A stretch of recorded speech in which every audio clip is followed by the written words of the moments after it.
Best settings in Roblox Rivals in 2024.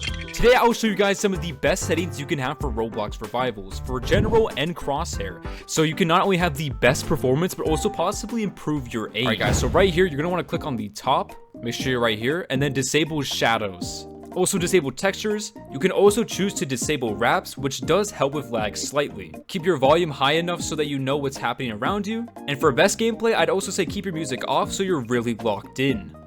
Now for these three, if you play on mobile, I'd recommend keeping them on.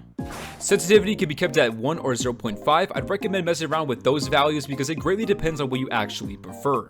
Personally, I like it at 1.5 so I can move fastly, so I'd keep it on at that. And for this, I'd recommend keeping it as 1. Now FOV is very important for me because I like having a slightly higher FOV more than normal, mostly because I feel like it helps me see more in the actual game. But if you notice you play better with it off, then don't. But yeah, I like my FOV around 90 to about, I would say, 105.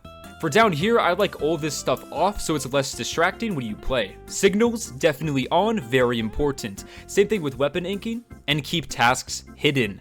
Accessible flashes, damage numbers, always no matter what on. Damage numbers can sometimes be a little in the way, but I think it's smart to always know how much damage you're dealing with your opponent so that you're aware of what their HP is like. And now moving on to crosshair. This is where your aim can get much better. Keep static on and override special crosshairs so that your crosshair stays the same all the time. Now for shape, this again depends on what you prefer. Me, I highly suggest dot, or you can have the bars. I like the bars on my crosshair because it stands out a lot more and that's just what I'm used to.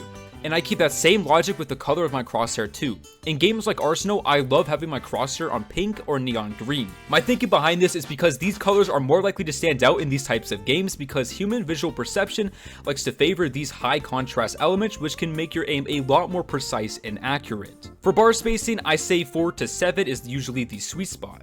Bars length should be 7 and bars thickness should be 1 to 3.